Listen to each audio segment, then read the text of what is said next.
I just want to begin by, as you saw at the end of the credit roll there were a number of funders that these projects take an incredible amount of time and effort, but also an incredible leap of faith by funders who choose to invest in the stories that we tell. Ford Foundation, first and foremost, was a major partner. The MacArthur Foundation, Cinereach, Catapult, San Francisco Film Society. There's a bunch, and we're really grateful for their support to be able to tell these stories.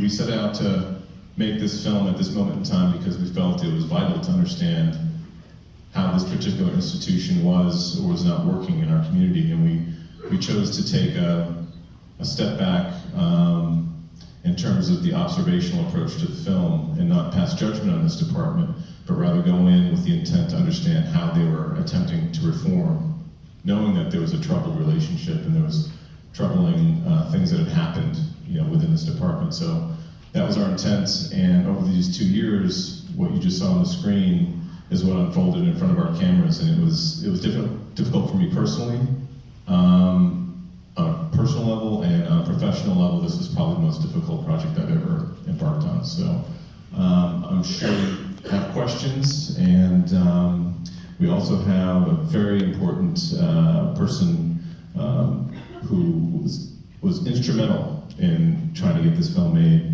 She's here in the audience, and I'd like to bring her up, Officer Jonna Watson.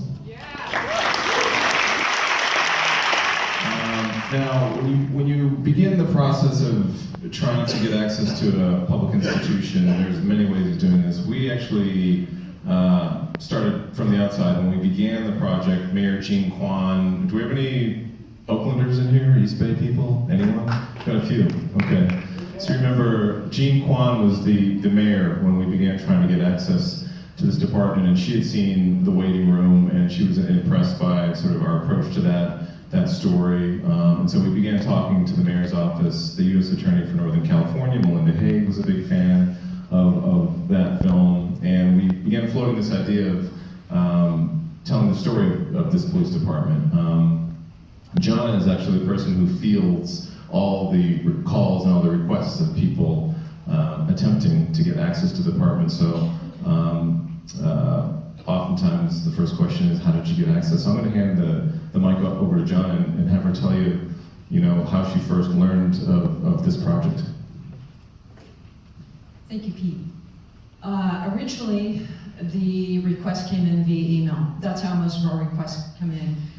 We receive hundreds and hundreds of emails a year. It could push up into the thousands. Phone calls, people will actually come down to the department and ask if they can do a project, get in and have access. I will be honest with Pete and his entire crew, that when I read his email, right away I was like, no, that's not gonna happen. His email was very lengthy, and Pete is an artist, and so often when he speaks, he loses me after the first 3 seconds. So the emails kept coming, and I said, this guy is not gonna go away for sure. So his project was interesting though. So I just want to really lay the foundation that when I say no, it was not a hard no. It was an interesting no. And eventually a meeting was set up and we sat down at a table. Pete pitched the idea, and the more that he talked, the more he lost me. So then Linda Davis, the other producer who is not here, we began talking, and then Pete continued to talk, and as they laid out the story, it changed my mind. And the reason why it changed my mind is because it took it to a different level. I'll give you an example.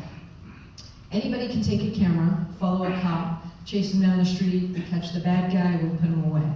But Pete wanted to tell a different story in a different way. He wanted to do a multi-dimensional, multi-level. I can't explain it as much as you do, but thank you.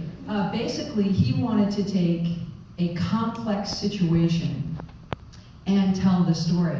No one has ever offered that to us before in the way that he laid it out. It's a lot of, hey, can we film for a day? Can we film for a couple of weeks? Maybe not even close to a month. He wanted to come with his crew and literally embed in the department. We have been together for over 3 years. You saw 2 years on the screen. We've been together for over 3 years.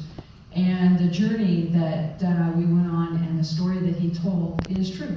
It's raw, it's real, it's the reality of not only the Oakland Police Department, but other law enforcement agencies face very similar challenges.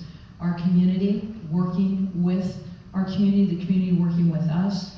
There's so many different levels, so many different layers, and this is really an entire, I would say, mixed bag full of very different things. That's what the attraction is, because he said, I just want to tell the real story. Open the door, come on in, and you just saw it. And we're going to open up for questions in a second, but John mentioned Linda Davis, who's our producer, who's not here. She is one of a core team, myself, Linda Davis, and producer, editor, and sound recordist, Lawrence Lerew, who also worked on the waiting room. And we had very intense discussions early on about sort of what our parameters were in terms of how we were going to approach this department and what we were going to communicate to them. And particularly because we had public money supporting the project, it was very clear and no compromise that there would be no editorial control and that this was not going to be, a puff piece or a heroic, humanizing of the police. We knew that the nation couldn't really hold that story at this time. This is a time when there was deep divisions, both nationally but also locally, and we understood the context in which this film was going to come out. And so those were, in the early days, and also John Else, who's our executive producer on the project, did a remarkable job in sort of guiding us through and setting up our own sort of ethical framework for how we were going to approach the story.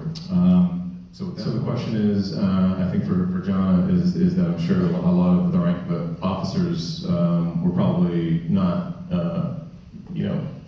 happy or had some reservations about our access and our intent, and how did you navigate that and communicate to the rank and file what this project was all about? That's a great question, sir. It was not easy.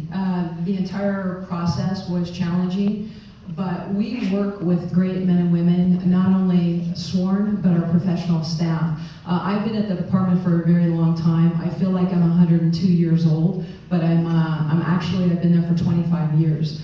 I've built a reputation where I could go to someone and ask them. A lot of people believe and trust in certain decisions that are made, but at the very heart of your question, it was not easy. And there is a person that should be standing beside us today, which is Captain Armstrong. So anytime we go, and he was in the film, you saw him, Captain Armstrong, a fantastic person. He's usually with us, and I would go to someone like him. I start at the top and I work my way down the chain, and I ask for permission, all the way to the officers. We went to every lineup, we touched every officer we could be exposed to ask for permission. If they did not want to be filmed, we did not film them. So we wanted to respect whatever their wishes were, but it was not easy. Some people were like, sure, you want to bring a camera along? Others were not. Not easy to have a lens following you, because as you know, the film is true. There are no retakes. There are no, oh gosh, I didn't like what I said or that person said. It's that moment that is captured. It was a risk. It was a risk for our officers, our department, and our city. And I thank the men and women who said yes. But great question, thank you.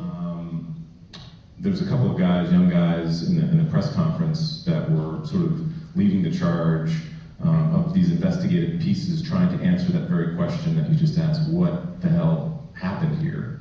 What did the chief know? When did he know it? Details, and we tried to get access to follow them, and we were denied access, which we thought was, ironic given sort of the story that we were trying to tell, and that the OPD had sort of invited us in. But so we weren't able to get inside that sort of investigative journalist apparatus to really see from that point of view. And it's a verite film. We weren't going to change the style of our film and put talking head interview into the film. And so we used the news headline sort of motif to communicate the very same things that were being communicated to the public about what was known from the perspective of the investigative journalism that was taking place. And what you saw on the screen was basically it. There were some other more salacious details relating to there was an officer who committed suicide, who was having the relationship with the young woman who brought down the department, that we didn't want to get into that because there was too much hearsay and nothing was definitively known about that. But the chief, it was suggested that the chief knew more than he knew, and that he made a decision to kind of sweep the not that he knew more, but that he could have been more aggressive with going after when the scandal started breaking, shine a light onto that and say this is what we're not going to tolerate in this department. And he didn't do that because he was so close to meeting. This is what I believe. I'm just speculating a bit here, just as all the journalists were speculating, that he was so close to meeting the requirements of the reform. The department had been under this federal watch for 13 years, that when the scandal broke out, he blinked. And he didn't go after that as aggressively as he could have. And in the end, he was pushed out, although he did resign. That is, the truth. And so there's a bit of speculation there. And so that confusion, that complexity, that uncertainty is still, in the community and is what we reflected in the film. You may have brought your friends, but I brought my family. I want to thank my sister for driving me out here. That's a long drive, but it's absolutely beautiful with all this snow. Going to dovetail a little bit off of Pete's answer. Once the investigation, the film was on its way wrapping up, and as we transitioned into the sexual misconduct scandal, there are meetings that legally we cannot bring a camera in. Even I was not privy, because now we're talking about personnel issues, and often I am not privy to that information. So I think that's a critical piece for everyone to know. It's not like we said, oh my gosh, here's a bunch of dirty laundry, we're going to close the door now because we don't want you to see it. None at all. By law, we cannot allow access, or obviously certain people can't be a part of those conversations or meetings because that's all personnel issues. And then the other second part to your question, sir, is we believe that if we do anything, whether it's positive or negative, if any law enforcement agency can learn from us, out of all of this, we have changed policies. We have taken a critical look inside of ourselves, and we changed our training. A few things. We brought in procedural justice, part of the President's 21st Century Task Force. Procedural justice. We have one of the most aggressive body-worn camera systems in the country. We're the first large agency to have body-worn cameras. We made a historical move. We released that footage during 2 critical incidents where we were having protests because of the misinformation in the media and the community. We wanted to tell our story.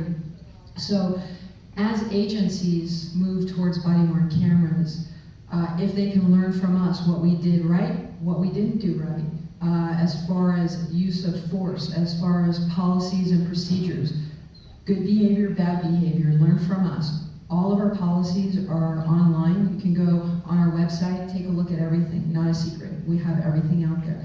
So I've said this in the past, and I do believe this. I like the word transparent. It is not often the most appropriate word in law enforcement, because by law we can't share so much information with you. It would be illegal for us to. So I'm not a huge fan of that word in law enforcement. I think it has its place, and where it has its place is this film. Come in, take a look, see what we do, let's go behind the doors. Embarrassing moments, absolutely. Shameful moments, yes, but there are a lot of proud moments as well. We have a lot of great men and women who do a fantastic job every day. You basically just went on a 2-year ride-along with us. It never stops. It continues. This isn't 2 years and my gosh, look what happened. This just keeps coming and coming and coming, and those men and women keep getting back up, putting that uniform on, or coming to work, and we keep doing it day after day after day. I'll just share with you very quickly. We receive about 650,000 calls a year in our dispatch system, our center.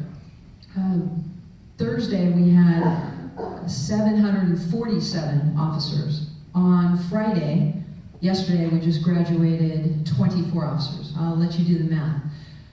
We respond to, out of the 650,000 calls, we respond to about between 430 to 450,000 calls a year. That's a lot of calls for a very small department of a city of a little over 400,000 people. And so, to circle back to the heart of your question, if there's anything that we can help any other law enforcement agency or a community in how we can engage, build trust, continue to move forward in a positive way, that's what we would like everyone to take away with. And to share it is, I think, a priceless